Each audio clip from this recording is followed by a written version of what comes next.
नमस्कार, मैं डॉक्टर सीमा पांडे एक गायनेकोलॉजिस्ट और इनफर्टिलिटी स्पेशलिस्ट हूँ। आज आप सब लोगों के बीच में उपस्थित हूँ कुछ बातें करने के लिए बच्चों के बारे में, लड़कियों, टीनेज एंड एडोलेसेंट्स के बारे में, उनके मेंस्ट्रुअल साइकिल और कैसे उनको उसकी मेंस्ट्रुअल हाइजीन या मासिक धर्म क्या होता है और उसमें क्या सावधानियाँ और किस तरह की चीज़ें आपको करनी चाहिए उसके बारे में बात करने जा रही हूँ। तो सबसे पहले हमें मालूम होना चाहिए 52% महिलाओं की जो इस वक्त संख्या है पूरे विश्व में, वो सब मेंस्ट्रुएटिंग एज में है। इसका मतलब ये हुआ कि वो सब लोगों को अभी मासिक धर्म आ रहा है, जो कि हमारे पूरे विश्व की 26% जनसंख्या बनाती हैं ये महिलाएं। तो सोच लीजिए कि वो कितना बड़ा ग्रुप है। अब उसके बारे में, उनके मेंस्ट्रुएशन के बारे में अगर उनको सही जानकारी नहीं होती है, कैसे मेंस्ट्रुअल साइकिल को अपने आपको संभालना चाहिए, क्या सावधानियां लेनी चाहिए, किस तरह का पैड यूज़ करना चाहिए, अगर आप ये सब कुछ खुद जानते होते हैं तो ऐसे में ये अच्छा होता है आगे के लिए कि आपकी कोई इससे रिलेटेड बीमारी नहीं हो पाएगी। कुछ भी करने से पहले सबसे पहले मैं क्या मेंस्ट्रुअल साइकिल या मेंस्ट्रुएशन क्या होता है। मेंस्ट्रुएशन एक साइक्लिकल प्रोसेस है जो कि हर लड़की को एक सर्टेन एज, जो यूजुअली 11 से 16 साल हो गया है आजकल, पहले 13 से 17 साल हुआ करता था, उसके बीच में शुरू होता है।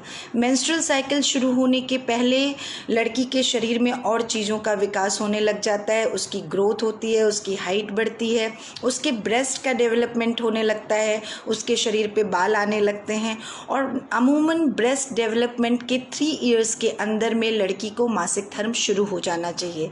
जब लड़की पहली बार मासिक धर्म होती है तो उसको हम मिनाक कहते हैं, शुरुआत कहते हैं, और वहाँ से कुछ सालों तक, जब तक उसका बॉडी अभी पूरी तरह मैच्योर नहीं होता है, तब तक जो उसका मासिक धर्म होता है वो इर्रेगुलर हो सकता है, हर महीने नहीं आ सकता है, आएगा तो बहुत दिन रह सकता है या बहुत तुरंत आकर के जा सकता है। तो इन चीज़ों को हम बहुत ज़्यादा एबनॉर्मल नहीं लेते हैं first 2 years of menstrual cycle के। लेकिन उसके आगे जब ये चीज़ें परसिस्ट करती हैं, ये परमानेंट फीचर हो जाती हैं, तब हमको जानना पड़ता है कि हाँ, अब हमारे मेंस्ट्रुअल साइकिल में ये गड़बड़ी हो रही है और अब हमको डॉक्टर की सलाह लेनी चाहिए। तो मेंस्ट्रुअल साइकिल में पहली चीज़ हुई कि ये हर महीने आता है अधिकतर लोगों को, अगर उनके में कोई बीमारी नहीं होती है तो। और दूसरी चीज़, ये 11 से 16 साल की उम्र में शुरू होता है। अगर किसी लड़की को 15 साल की उम्र तक उसके ब्रेस्ट और बाकी शरीर का डेवलपमेंट पूरा हुआ हो लेकिन उसको मासिक धर्म ना शुरू हुआ हो तो वो एबनॉर्मल माना जाता है और उसको उसके डॉक्टर की सलाह लेनी चाहिए।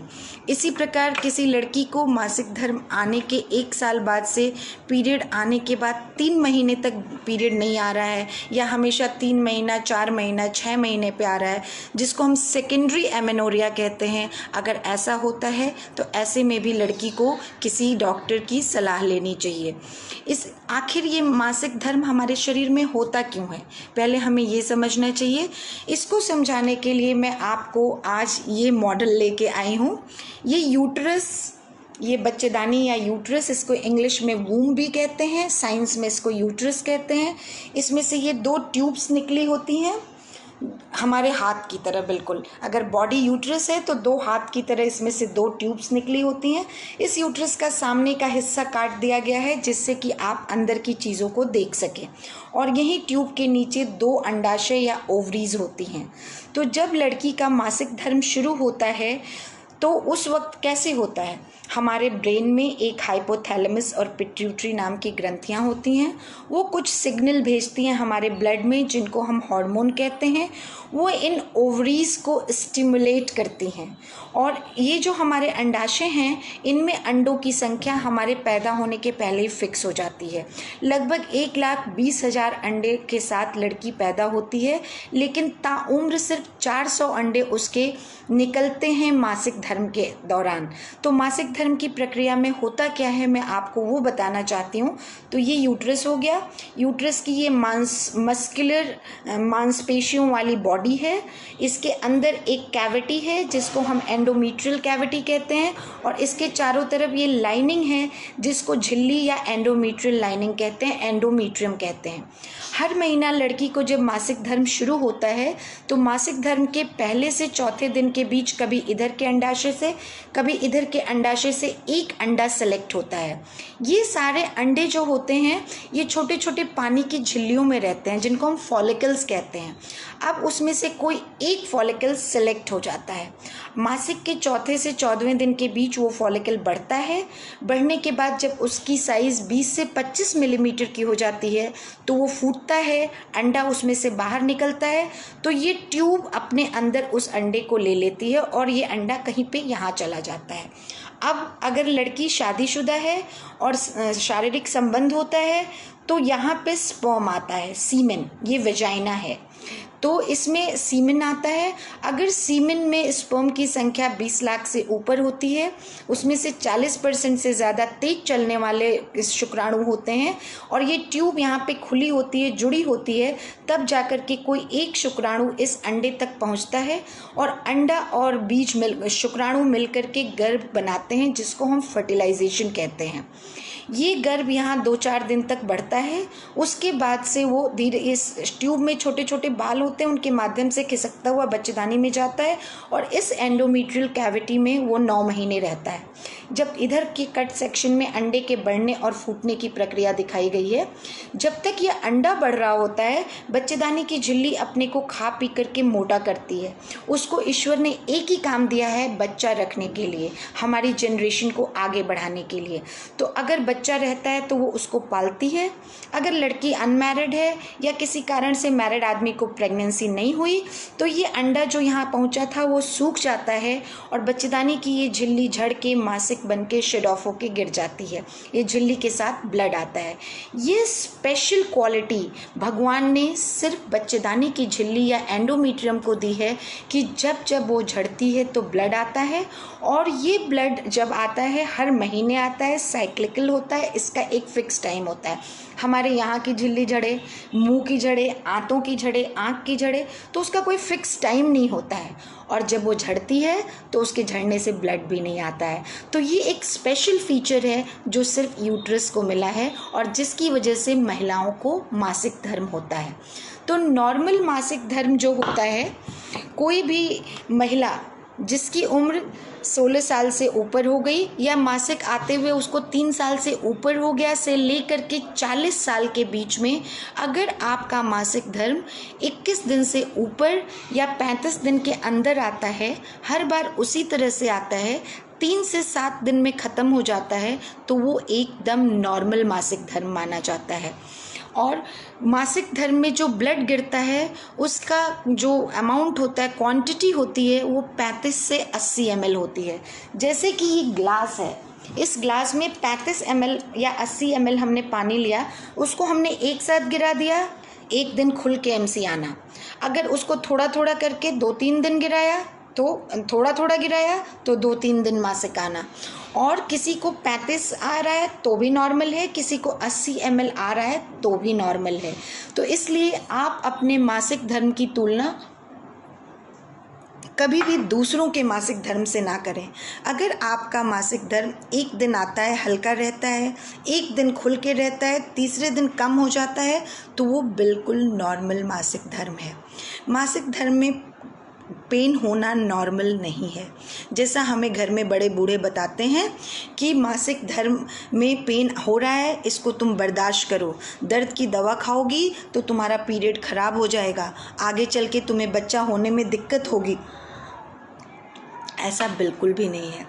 अगर किसी लड़की को मासिक धर्म में हर बार दर्द हो रहा है, वो दर्द असह्य है जिसकी वजह से वो स्कूल नहीं जा पा रही है, कोई काम नहीं कर पा रही है, तो वो नॉर्मल नहीं है और उसके लिए आपको अपने डॉक्टर की सलाह लेनी है। और इतना दर्द बर्दाश्त करने की ज़रूरत नहीं है, उसके लिए आपको गोली खा लेनी चाहिए। उस टैबलेट को खाने से आपका ब्लड फ्लो थोड़ा कम हो जाता है, लेकिन वो परमानेंट नहीं होता है। ऐसा नहीं होता है कि वो ज़िंदगी भर के लिए आपका पीरियड ख़राब कर दे, तो ऐसा नहीं सोचना है। तो अब पीरियड से रिलेटेड बहुत सारी चीज़ें हैं, बहुत सारी टर्मिनोलॉजीज़ हैं जो आप डॉक्टर के पास जाते हैं, डॉक्टर आपको बोलते हैं। पहली चीज़ मैंने बोली थी एमेनोरिया। एमेनोरिया का मतलब एब्सेंस ऑफ मेंसेस, मासिक धर्म का ना होना। वो प्राइमरी हो सकता है, जैसा मैंने बताया कि किसी लड़की को 15 साल 16 साल तक अगर एमसी नहीं आ रही है तो उसको हम प्राइमरी एमेनोरिया कहते हैं। किसी को एमसी आ करके 3 महीने से ज़्यादा रुक गई है तो उसको हम सेकेंडरी एमेनोरिया कहते हैं। 3 महीना, 6 महीना, 9 महीना, कुछ भी रुक सकती है। तो कॉमनेस्ट कॉज जो एमसी रुकने का या सेकेंडरी एमेनोरिया का होता है वो प्रेगनेंसी होती है। प्रेगनेंसी के अलावा दूसरा कॉमनेस्ट कॉज होता है बुजुर्ग महिलाओं में, वो मेनोपॉज या रजोनिवृत्ति होती है। तीसरा कॉज आपके शरीर में कुछ हार्मोनल डिस्टर्बेंसेस हो जाते हैं। जैसे मैंने अभी आपको इस पे बताया था, ये फॉलिकल्स के ग्रो होने की और ये एमसी आने की ये सारी प्रक्रिया, ये सारा प्रक्रिया हमारा ब्रेन कंट्रोल करता है। ब्रेन खुद हर जगह नहीं जा सकता, तो हमारे ब्लड में कुछ सिग्नल भेजता है जिसको हम हार्मोन कहते हैं। वो हार्मोन जो हैं हमारे ओवरीज को, यूट्रस को ये सिग्नल देते हैं कब अंडे को बढ़ाना है, कब घटाना है, कब पीरियड लाना है। उन हार्मोन्स में कभी भी ऊपर नीचे हो जाता है तो उसकी वजह से भी आपको पीरियड नहीं आता है। एक बहुत कॉमन हार्मोन, जो हार्मोन हमारे मेंस्ट्रुएशन, चाइल्ड बर्थ, हमारे ब्रेस्ट और हमारे रिप्रोडक्टिव ऑर्गन की ग्रोथ से जुड़े होते हैं, उनको हम सेक्स हार्मोन कहते हैं। लड़कियों में वो ईस्ट्रोजन और प्रोजेस्टेरॉन होता है और लड़कों में वो टेस्टोस्टेरॉन होता है। और इनको कंट्रोल करने वाला हार्मोन जो ब्रेन से निकलता है पिट्यूटरी नाम की ग्रंथि से, वो follicle stimulating hormone and luteinizing hormone होता है। तो जब भी इन हार्मोन्स में ऊपर नीचे हो जाता है तो हमारा पीरियड गड़बड़ हो जाता है। इसके अलावा एक बहुत कॉमन हार्मोन का नाम आपने सुना होगा, थायराइड। थायराइड की बात हर आदमी करता है। कोई भी मेरे पास बंदा आता है, वो अपनी बेटी को लेके आता है, बोलता है मैडम इसका थायराइड गड़बड़ हो रहा है, ये बहुत मोटी हो जा रही है। तो आपको मैं बताना चाहती हूँ, इंडिया स्पेशली जो नॉर्दर्न इंडिया है, जो गंगा के किनारे की जगह है, ट्रांस गैंजेस प्लेन, उस प्लेन में हमारी मिट्टी में आयोडीन की कमी है। और आयोडीन की कमी से यहाँ पे एक ग्रंथि होती है जिसको थायराइड ग्रंथि कहते हैं, वो थायराइड नाम का हार्मोन नहीं बना पाती है। ये थायराइड हार्मोन जो होता है स्कूल के प्रिंसिपल की तरह होता है। ये हमारी पूरी बॉडी के हर एक एक्टिविटी को असर करता है। तो वो हमारे प्रजनन क्षमता को भी असर करता है, हमारे मेंस्ट्रुअल साइकिल को भी असर करता है। जब हमारे शरीर में थायराइड हार्मोन की कमी होती है तो हमारा पीरियड इरेगुलर हो जाता है। किसी को जल्दी जल्दी पीरियड आने लगता है, महीने में 2 बार 4 बार आने लगता है। जब थायराइड की प्रॉब्लम ज़्यादा बढ़ती है, थायराइड की कमी को हाइपोथायराइडिज्म कहते हैं, ये कम्प्लीटली ट्रीटेबल होता है, तो एमसी चढ़ के आने लगता है, वो भी एक सेकेंडरी एमेनोरिया होता है। इसी तरह माताएं दूध पिलाती हैं, तो नेचर का ये तरीका है कि जब तक आपके गोद में बच्चा है आप उस बच्चे को पूरा समय और ध्यान दें, तो आपको दूसरा बच्चा ना रुके। उसके लिए जो दूध पिलाने के लिए हार्मोन होता है प्रोलैक्टिन, जिसकी वजह से दूध निकलता है, वो हार्मोन हमारे मेंस्ट्रुएशन को सप्रेस कर देता है। तो बहुत सारी महिलाएं जो स्तनपान कराती हैं उनको मेंसेस नहीं आते हैं। तो ये एकदम नॉर्मल चीज़ है। लेकिन कभी कभी किसी कुंवारी लड़की में जो माँ नहीं है, शादीशुदा है, प्रेग्नेंट नहीं है, उसके शरीर में भी ये हार्मोन्स गड़बड़ हो जाते हैं और जिसकी वजह से उनका पीरियड डिस्टर्ब हो जाता है। तो यहाँ पे एक टर्मिनोलॉजी आई एमेनोरिया, जो प्राइमरी होती है और सेकेंडरी होती है। प्राइमरी एमेनोरिया का कारण होता है हमारे शरीर में कुछ जेनेटिक चीज़ें, कि हमारा जो जेनेटिक मेकअप है वो सही नहीं है, या हमारे शरीर में जो ये सिग्नल जहाँ से हाइपोथैलेमस और पिट्यूटरी से ब्रेन से आ रहा है वो सिग्नल पूरा अच्छे से नहीं आ रहा है, जिससे हमारा यूट्रस और ओवरीज की ग्रोथ नहीं हो रही है और जिससे हमको पीरियड नहीं आ रहा है, जिसको हम हाइपोथैलेमिक एमेनोरिया कहते हैं। कभी कभी हमारे बॉडी का वेट बहुत कम हो जाता है, हमारे शरीर से फैट ख़त्म हो जाती है। जैसे जो एथलीट हैं, बॉडी बिल्डर्स हैं, लिफ्ट करते हैं वेट वगैरह, वो बहुत ज़्यादा एक्सरसाइज कर देते हैं। उतने एक्सरसाइज से उनके शरीर में फ़ैट कंटेंट बिल्कुल कम हो जाता है और यहाँ पे सप्रेशन हो जाता है हाइपोथैलेमस का, वो हार्मोन नहीं निकलता है और उसकी वजह से उनको हाइपोथैलेमिक एमेनोरिया हो जाती है। तो ये सारी चीज़ें अलग हैं, इसके लिए आपको स्पेशलिस्ट डॉक्टर की सलाह लेनी पड़ती है और वो आपको उसके बारे में बताते हैं। इन एमेनोरिया के बाद दूसरा टर्मिनोलॉजी मैंने यूज़ किया पॉलीमेनोरेजिया। पॉलीमेनोरेजिया का मतलब मैंने आपको नॉर्मल मेंस्ट्रुअल साइकिल बताई जो 21 से 35 दिन के इंटरवल पे आनी चाहिए, 3 से 7 दिन रहनी चाहिए। अगर आपको वो 21 दिन से पहले आ रही है, महीने में 2 बार 3 बार हर 10 दिन पे आ रही है, तो उसको हम पॉलीमेनोरेजिया कहते हैं। वो हार्मोनल हो सकता है, इन्फेक्शन से हो सकता है, आपको प्रेगनेंसी रिलेटेड किसी कॉम्प्लिकेशन से हो सकता है, आपको प्रेगनेंसी रुकी, आपको पता ही नहीं चला और प्रेगनेंसी मिसकैरेज हो गई, उसका कुछ टुकड़ा अंदर रह गया और वो बीच बीच में ब्लीडिंग की तरह से आता रहा, तो आपको लग रहा है कि आपको एमसी जल्दी जल्दी आ रहा है। इसी तरह से ये जो यूट्रस है, इस यूट्रस के अंदर ये देखिए बहुत सारी चीज़ें बनी हुई हैं। ये जो सफ़ेद रंग का चीज़ है इसको पॉलिप कहते हैं। यूट्रस की ये झिल्ली एंडोमेट्रियम मोटी हो जाती है और झिल्ली के रूप में बन जाती है। बच्चेदानी को ईश्वर ने सिर्फ बच्चा रखने के लिए बनाया है, उसके अलावा इसमें कोई भी चीज़ जाती है तो बच्चेदानी उसको धक्का मार के गिराने की कोशिश करती है और इसलिए आपको पेन के साथ ब्लीडिंग होती है। उसके अलावा जो महिलाएं जिनकी उम्र 20 से ऊपर और 40 के अंदर है, कभी कभी उनकी इस बच्चेदानी के दीवार में जो मांसपेशियों की बनी हुई है, मस्कुलर है, कुछ तरह की गांठें हो जाती है। ये देखिए, ये दिख रही है, ये दिख रही है। ये गांठें जो हैं कैंसर तो नहीं होती हैं, लेकिन ये गांठ है और ये हमारे हार्मोनल इम्बैलेंस और आजकल जो हमारी लाइफस्टाइल की सारी गड़बड़ियां हैं, हमारा खाना पीना, रहन सहन, ग्लोबल वार्मिंग, ये सारी चीज़ें, हम इतने सारे प्लास्टिक वगैरह यूज़ कर रहे हैं, इन सब की वजह से केमिकल्स यूज़ कर रहे हैं, हमारी बॉडी में बहुत चेंजेस हो रहे हैं। हमारी महिलाओं को फाइब्रॉइड बनने की टेंडेंसी हो गई है और उस टेंडेंसी की वजह से ये फाइब्रॉइड बनता है। ये फाइब्रॉइड जितना इस बच्चेदानी की कैविटी के नज़दीक रहता है, बच्चेदानी उसको धक्का मारने की कोशिश करती है और बार बार ब्लीडिंग आती है या एमसी में ज़्यादा ब्लड आता है और एमसी दर्द के साथ आती है। इसी तरह से एक कंडीशन होती है एडेनोमायोसिस। एडेनोमायोसिस क्या होता है कि बच्चेदानी की इस झिल्ली का स्पेशल पावर मैंने आपको बता दिया।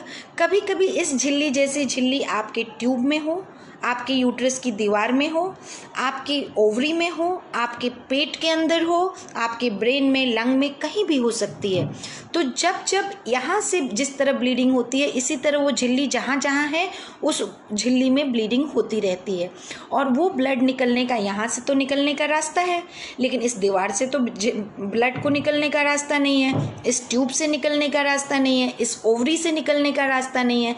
तो वो ब्लड वहाँ इकट्ठा होता है, गाढ़ा हो जाता है, बच्चेदानी की दीवार में रहता है तो उसको मोटा कर देता है और बच्चेदानी इर्रेगुलर शेप की हो जाती है। तो उससे जब पीरियड आके पीरियड रुकने की जो कला है उसमें बच्चेदानी को सिकुड़ना पड़ता है, वो सिकुड़न ठीक से नहीं होती है तो ब्लड लॉस ज़्यादा होता है, जिसको हम मेनोरेजिया कहते हैं। मासिक के उन 7 दिनों में अगर आपको 80 ml से ऊपर ब्लड आता है तो उसको हम मेनोरेजिया कहते हैं। तो वो एक दिक्कत होती है। एंडोमेट्रियोसिस एज सच जब रहती है, जब भी ये एंडोमेट्रियम शरीर यूट्रस के अलावा और कई जगहों पे प्रेजेंट होता है तो उसको हम एंडोमेट्रियोसिस कहते हैं और वो भी इस तरह की प्रॉब्लम देता है। स्पेशली पीरियड में पेन उसका सबसे बड़ा फीचर है और आजकल लड़कियों में 2 बीमारियां बहुत ज़्यादा कॉमन हो रही हैं, पॉलीसिस्टिक ओवेरियन डिजीज़, जिसके बारे में मैं आपको अलग से बताऊंगी, और दूसरी है एंडोमेट्रियोसिस। तो किसी भी बच्ची को आपके अगर पीरियड में असह्य दर्द हो रहा है, पीरियड के अलावा भी दर्द हो रहा है, उसका पेट ठीक नहीं है, उसको वॉशरूम जाने में प्रॉब्लम होती है, वो बार बार थकान महसूस करती है, अच्छा नहीं फील करती है, तो इसको नॉर्मल मत लें और उसको एक बार डॉक्टर को ले जा कर के दिखाएं, चेकअप कराएं, कहीं उसको एंडोमेट्रियोसिस तो नहीं है। तो ये सारी चीज़ें हैं। उसके बाद से आता है पॉलीमेनोरेजिया हो गया, और ओलिगोमेनोरिया एक कंडीशन होती है। उसमें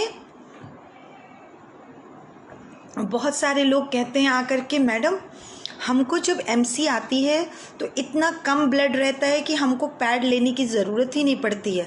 अगर हम पैड लेते भी हैं तो एक ही पैड में हमारा पूरा पीरियड ख़त्म हो जाता है। ये गलत चीज़ है।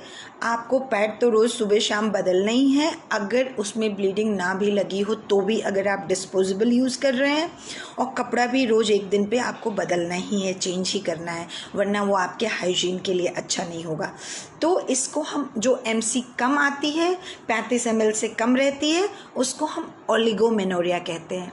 उसके लिए बहुत सारे कंडीशन हैं। उसमें भी पहले नंबर पे हार्मोनल डिस्टर्बेंस आता है, सेकंड नंबर पे इन्फेक्शन आता है।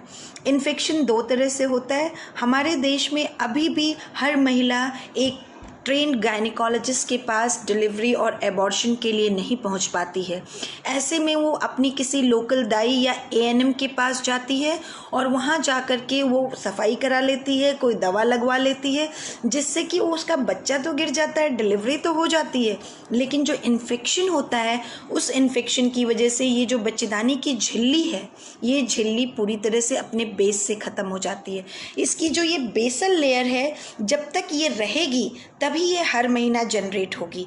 इस झिल्ली की यही खासियत है कि हर एमसी के बाद ये दोबारा जनरेट होती है और फिर मोटी होती है बच्चा रोकने के लिए, फिर बच्चा नहीं रुकता है तो फिर शेड ऑफ हो जाती है और फिर से बनती है। किसी भी कारण से इसकी ये रीजनरेशन की पावर ख़त्म हो जाए तो आपको एमसी में ब्लड कम आता है। तो इन्फेक्शन एक कारण हो गया। उस इन्फेक्शन में टीबी नाम का इन्फेक्शन बहुत ही हमारे देश में प्रेवलेंट है अभी भी। अब वो उस तरह से नहीं होता है कि लोग खांस रहे हैं, उनको बलगम आ रहा है, वो पतले हो गए। टीबी के कीटाणु वातावरण में रहते हैं। जब भी हमारे शरीर की रोग से लड़ने की क्षमता कम हो जाती है, जैसे शुगर में या किसी वजह से हम न्यूट्रिशनली वीक हो जाते हैं, तो वो कीटाणु हमारे अंदर आ जाते हैं। बच्चेदानी जो ये वेजाइना है, इसके ऊपर पेशाब की थैली है और इधर नीचे लैट्रिन का रास्ता है। तो ये एक ऐसी जगह है जो इन्फेक्शन के लिए बिल्कुल प्रोन है। तो कहीं भी थोड़ा भी कुछ हुआ गड़बड़ तो इसके अंदर चला जाता है।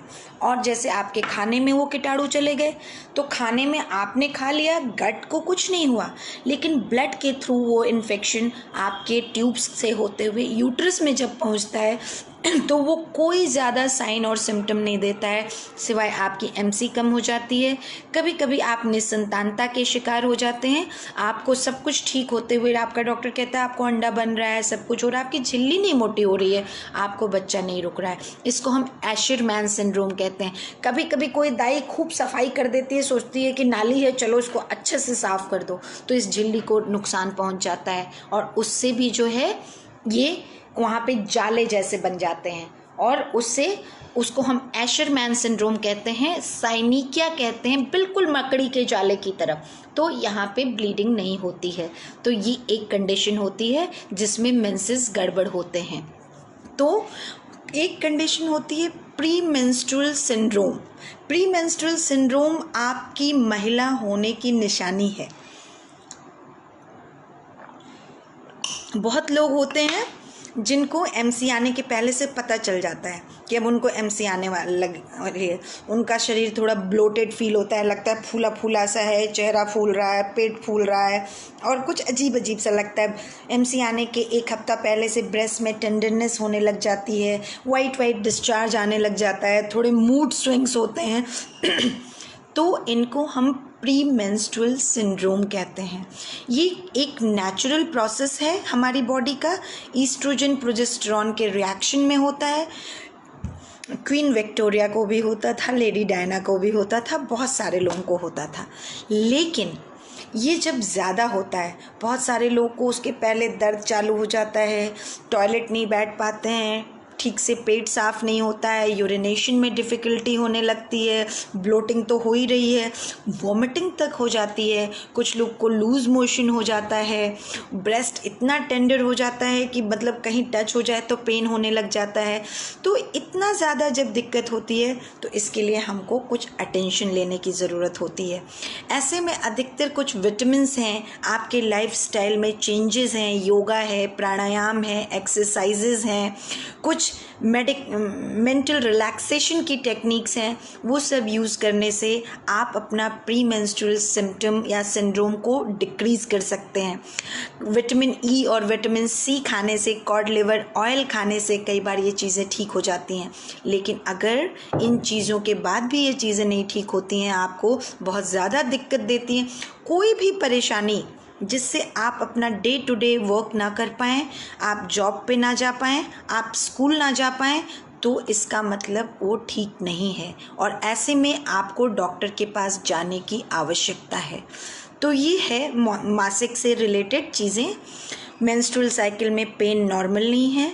मेंस्ट्रुअल साइकिल में ब्लीडिंग 3 से 7 दिन होती है, तो उसमें सबको, अधिकतर लोग को फर्स्ट 3 डेज़ ही ब्लीडिंग होती है, फिर स्पॉटिंग होकर के बंद हो जाती है।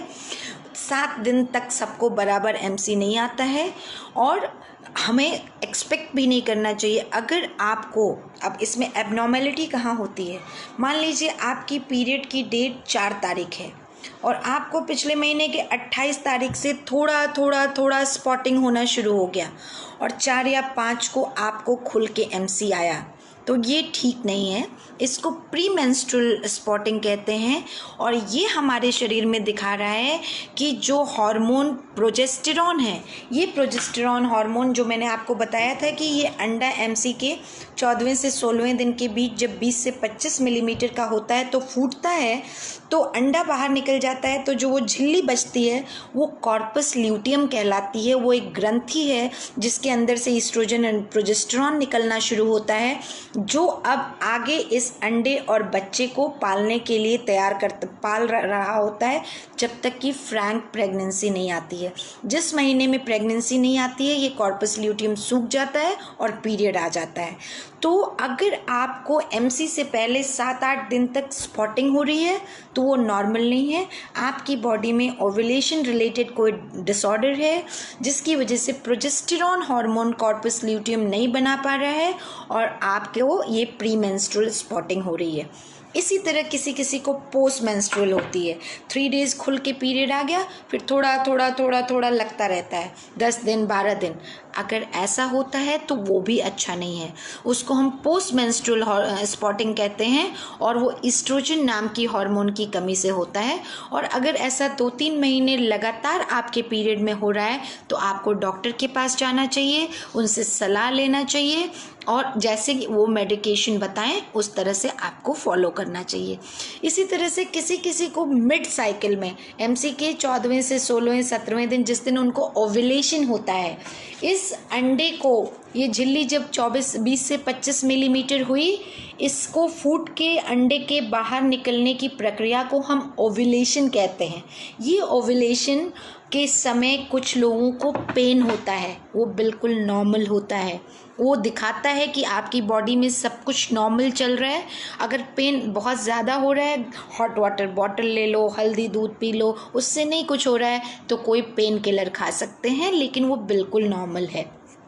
तो ये चीज़ें हैं कुछ रिलेटेड पीरियड से जो मैं चाहती थी कि आप सब लोग जानें।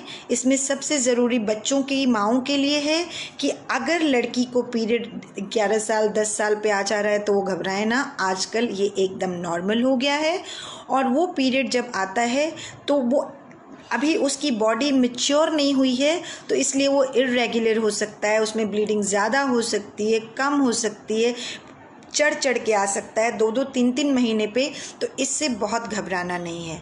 अगर बहुत ज़्यादा आपसे अनमैनेजेबल हो रहा है तो आपको अपने डॉक्टर से सलाह लेनी है बेटी के लिए और उसको पूरी तरह से मेंटल और इमोशनल सपोर्ट देना है। अगर आपकी बिटिया की सारी ग्रोथ नॉर्मल हो रही है 15 साल की एज तक, फिर भी मासिक नहीं आया या ग्रोथ नहीं हो रही है और एमसी भी नहीं आया, तो इसका मतलब उसके शरीर में कुछ गड़बड़ी है, तो उसको डॉक्टर के पास जाना चाहिए। चाहिए। अगर आपकी बिटिया को MC आने के 3 साल के बाद भी पीरियड 2 से 3 महीने, 4 महीना, 6 महीने पे आ रहा है, या सिर्फ दवा खाने से आ रहा है, या अचानक उसका वेट बढ़ रहा है, वो बहुत ज़्यादा इरिटेबल हो रही है, बहुत सारे पिंपल्स निकल रहे हैं, या बहुत पेनफुल पीरियड्स हो रहे हैं, तो भी आपको डॉक्टर के पास जाना चाहिए। अगर उसको पीरियड महीने में 2 बार आ रहा है तो भी आपको डॉक्टर के पास जाना चाहिए। तो ये एबनॉर्मेलिटीज़ हैं। लेकिन अगर उसको 20-21 दिन पे पीरियड हर महीने आ रहा है तो आपको टेंशन करने की ज़रूरत नहीं है। उसका रोज़ एक ही पैड ख़राब हो रहा है लेकिन 3 से 4 दिन रह रहा है तो भी आपको चिंता नहीं करने की ज़रूरत है। अगर एक ही पैड पूरे 4 दिन वो ले रही है, उसमें ब्लड नहीं आ रहा है, तो वो गड़बड़ है, उसको दिखाना चाहिए। तो अब यहाँ से शुरू होता है कि हमारी जो शिक्षा है, हम अपने बच्चों को आज भी हमारे देश में sex education, menses related education, ये सारी चीज़ों के साथ बहुत सारे टैबूज़ जुड़े हुए हैं, बहुत सारी भ्रांतियाँ जुड़ी हुई हैं। हम माएँ अभी भी इतनी कंफर्टेबल नहीं हैं कि अपनी लड़कियों को पीरियड आने के टाइम के पहले तैयार कर सकें मेंटली और फिज़िकली, कि वो उस मेंस्ट्रुअल साइकिल को एक नॉर्मल प्रोसेस की तरह ले सकें, या अपनी बॉडी के इस नए माइलस्टोन को एंजॉय कर सकें, सेलिब्रेट कर सकें, जैसा फॉरेन कंट्रीज़ में होता है। तो हमें अपना थोड़ा सा माइंडसेट बदलना होगा। आजकल के ज़माने में नेटवर्क का ज़माना है, सोशल नेटवर्किंग साइट्स हैं, मिस गूगल हैं, वो बहुत सारी गलत इन्फॉर्मेशन बच्चों को दे सकती हैं।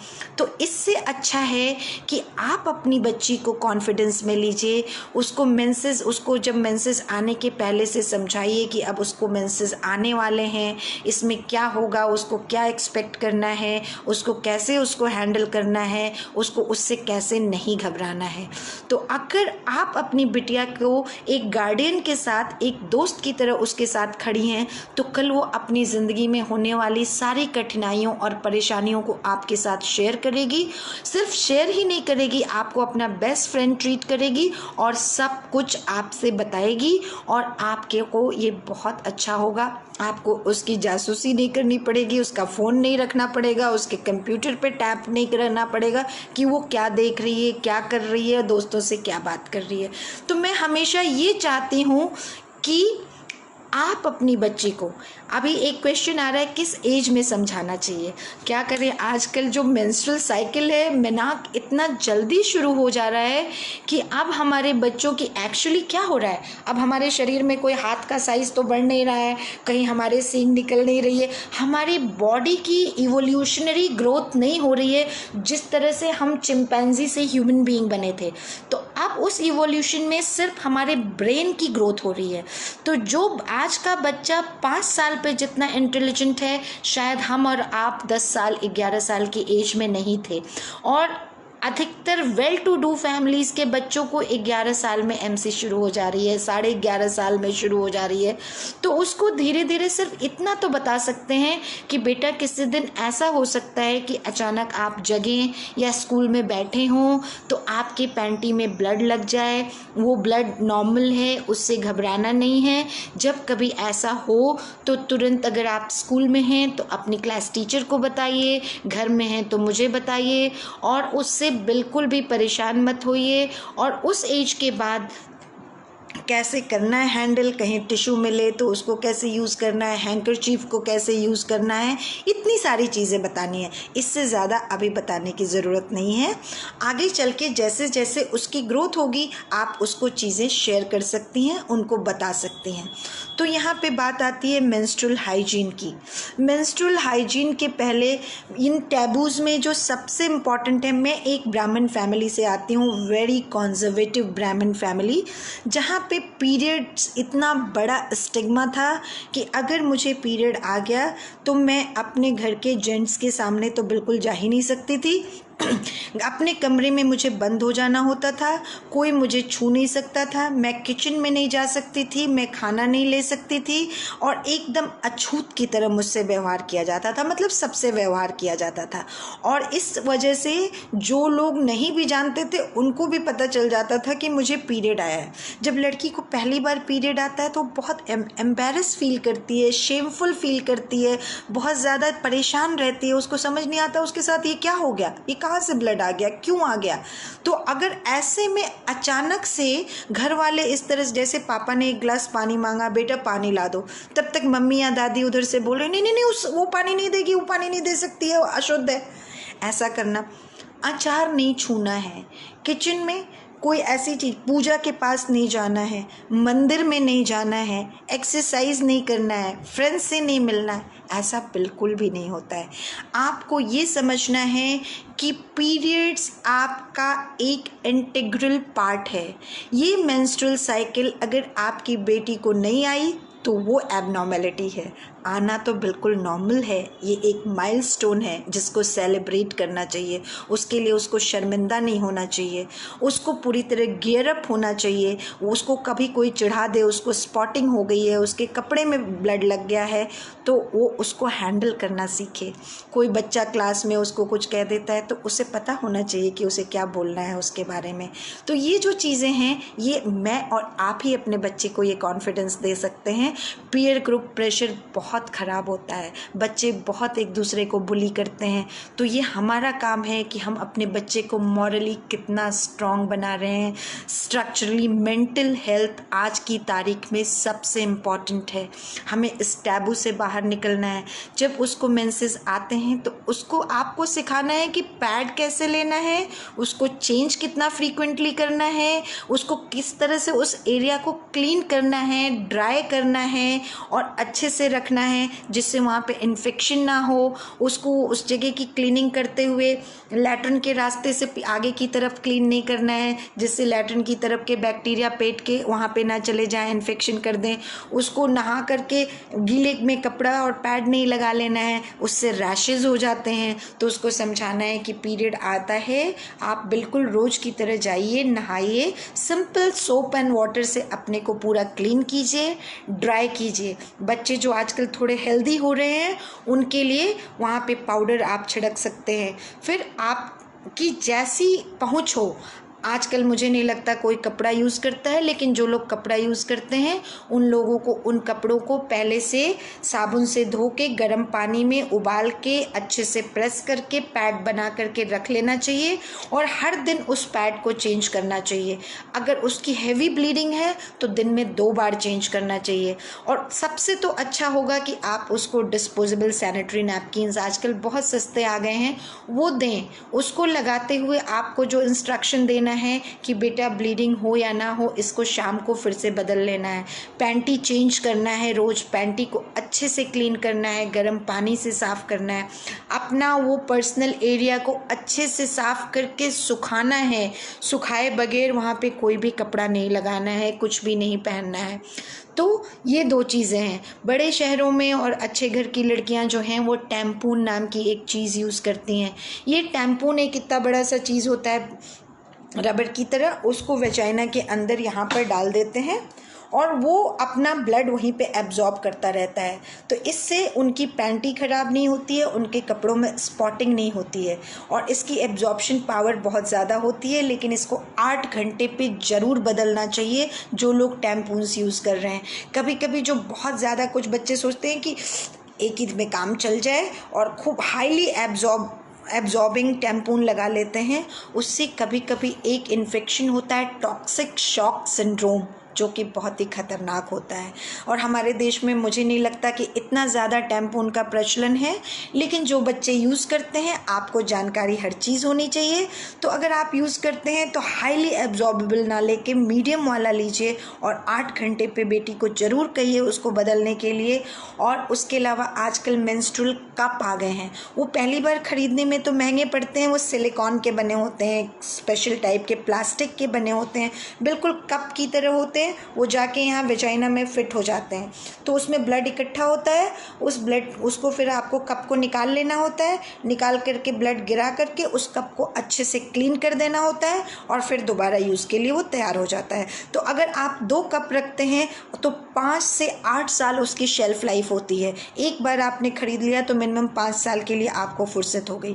टैम्पून आपको रोज़ चेंज करना होता है, पैड्स आपको रोज़ चेंज करने होते हैं, कपड़ा आपको रोज़ चेंज करना होता है और टैम्पून कभी कभी क्या होता है, बच्चे या इवन महिलाएं अगर डेट नज़दीक रहती है, बाहर जाते हैं, तो उसके पहले वो जो है पैड लगा लेते हैं, टैम्पून लगा लेते हैं कि रास्ते में कुछ ना हो जाए। और इसका असर क्या होता है कि उससे इरिटेशन हो जाती है हमारे ग्रोइन में, लॉइन एरिया में, और वहाँ पे इन्फेक्शन हो जाता है, फंगल इन्फेक्शन हो जाता है। तो हमको फालतू में पैड नहीं लगाना चाहिए, उसको आप पर्स में रखिए। आपको जहाँ भी लगता है कि ऐसा हो रहा है, आप उसको तुरंत निकालिए और यूज़ कर लीजिए। ये ज़्यादा बढ़िया है बजाय इसका कि आप उसको यूज़ करके जाइए और उससे इन्फेक्शन का शिकार हुई। ये जो पैड है, यूनिसेफ ने मेंस्ट्रुअल हाइजीन के ऊपर, यूनिसेफ एक संस्था है विश्व की जो बच्चों और माँओं की स्वास्थ्य की देखभाल करती है, और उसने मेंस्ट्रुअल हाइजीन के ऊपर अपना पूरा एक रजिस्ट्री निकाला हुआ है जिसमें बताया गया है कि कितने घंटे पे पैड चेंज करना चाहिए। कपड़ा है, एक कपड़ा आप मैक्सिमम एक कपड़े से बना पैड 1 साल से ज़्यादा यूज़ नहीं कर सकते हैं, तो कितने दिन यूज़ करना चाहिए, कितने फ्रीक्वेंटली वॉश करना चाहिए, और उसको कहाँ डिस्पोज ऑफ करना चाहिए। ये हर बच्चे और महिला का बेसिक राइट है कि उनको प्राइवेसी मिले अपना पैड चेंज करने की, उनको सेफ और सही जगह मिले उसको डिस्पोज ऑफ करने के लिए, और हर बच्चे की, हर महिला की रीच में ये सैनिटरी पैड्स होने चाहिए, टैम्पून्स का कपड़ा जिस तरह की वो है। कई देशों ने इसको अपने डेली स्कीम्स में यूज़ किया हुआ है और स्कूल में उनके पैड्स बचते हैं। युगांडा जैसी कंट्री वो अपने बच्चों को स्कूल में पैड प्रोवाइड करती है। अभी मैं पढ़ रही थी यूनिसेफ की एक रिपोर्ट। तो ये बहुत ही ज़्यादा ज़रूरी है कि हमारे बच्चे ये समझें कि मेंस्ट्रुअल साइकिल एक नॉर्मल प्रोसेस है।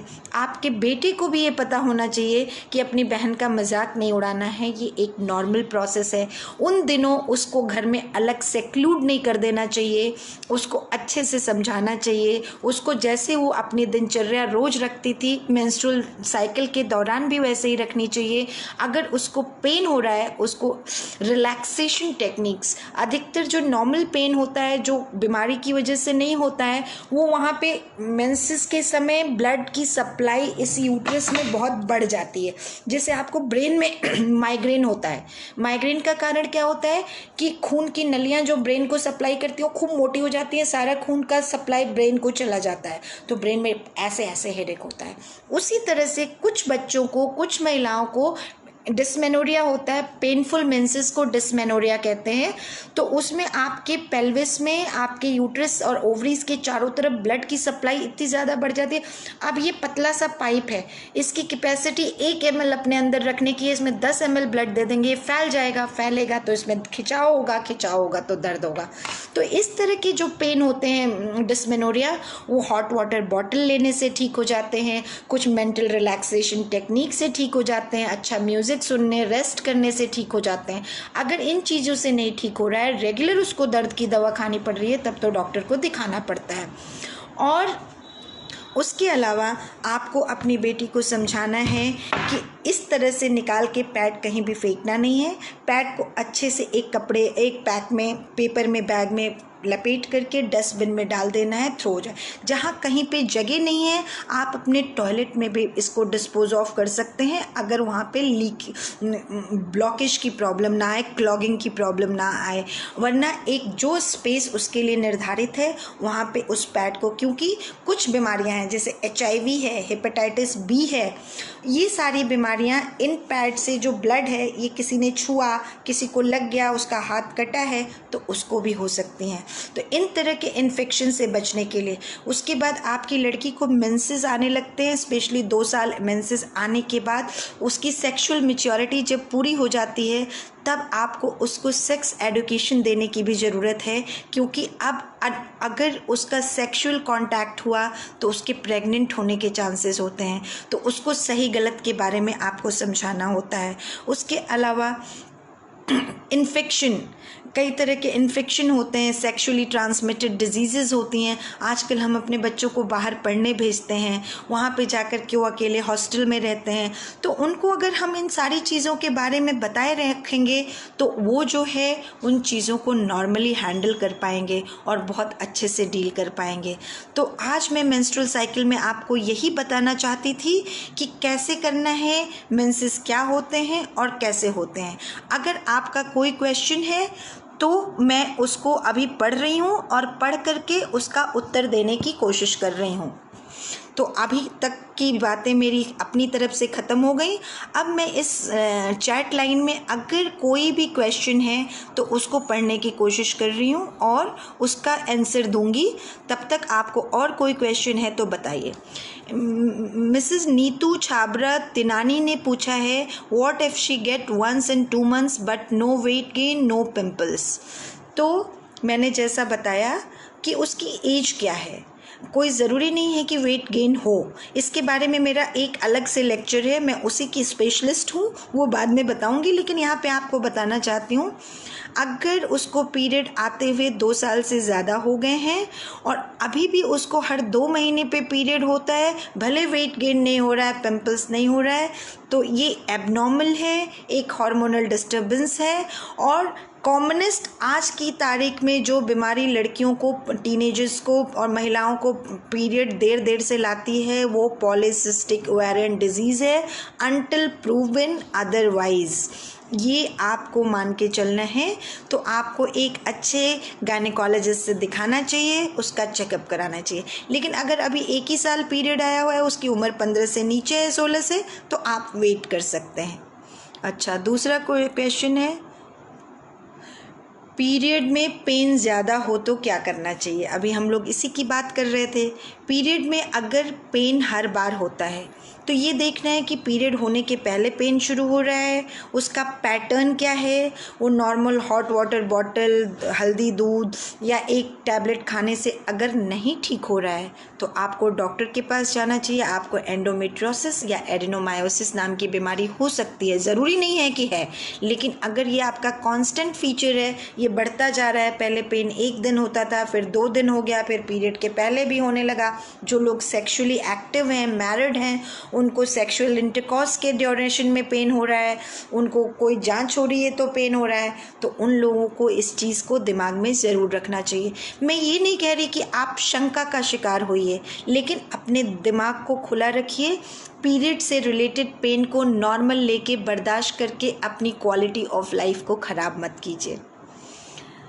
अच्छा, और Can 16-year-old girl use tampons or sanitary pad? What is better? 16-year-old girl is completely adult mind-wise, so she can use anything. It's up to you what can you buy. आप अगर उसको afford कर सकते हैं, लेकिन regular use में मुझे लगता है कि पैड्स आर द बेस्ट।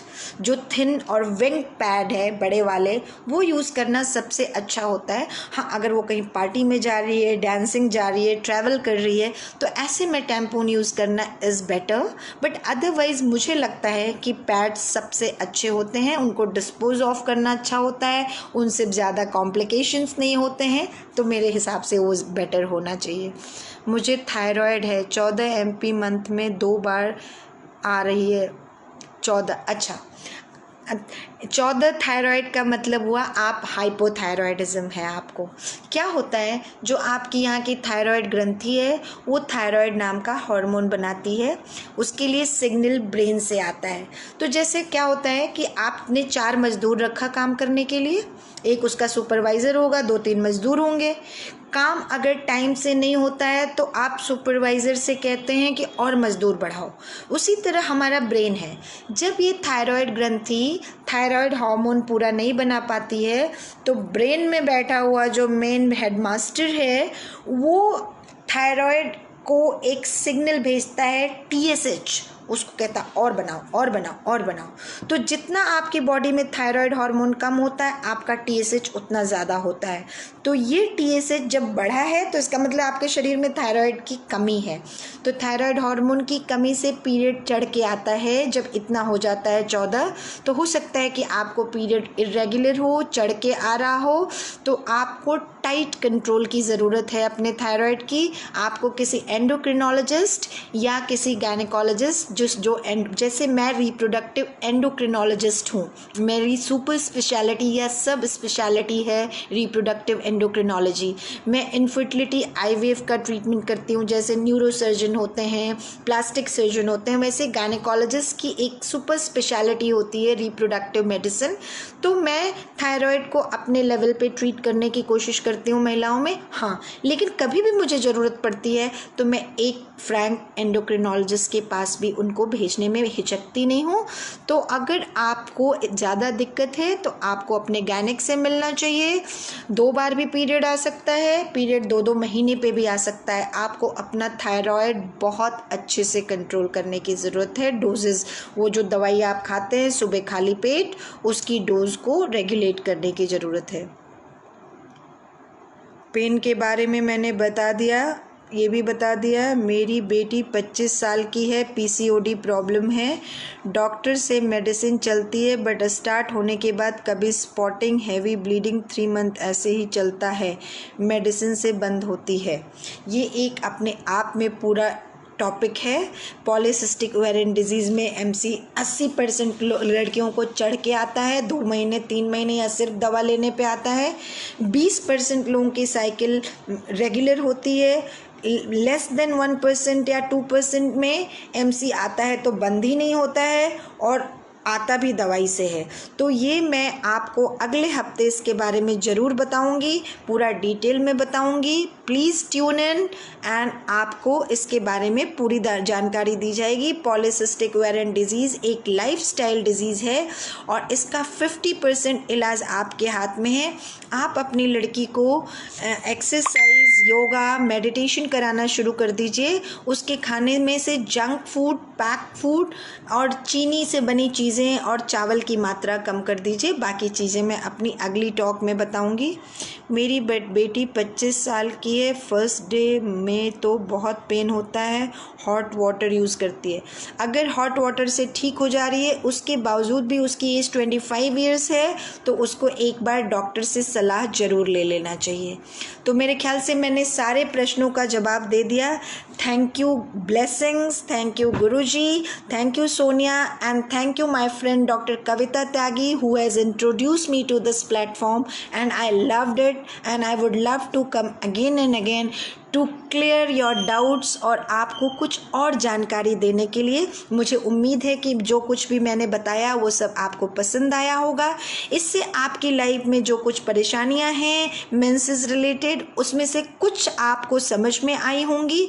अगर ना समझ में आया हो तो मेरे को pandesema013@gmail.com या मेरे फेसबुक पेज डॉक्टर सीमा पांडे को लाइक करके वहाँ पर आप अपनी क्वेरीज को छोड़ सकती हैं और मैं उनका उत्तर देने में बहुत ही आनंद महसूस करूंगी। हम दोबारा मिलते हैं, तब तक के लिए नमस्कार। बहुत ख़राब टाइम चल रहा है, आप सब लोग सेफ रहिए, डिस्टेंस मेंटेन करिए, घर से बिना काम के बाहर मत निकलिए और अच्छे से रहिए। गुड नाइट, शब खैर। Thank you so much, bye bye.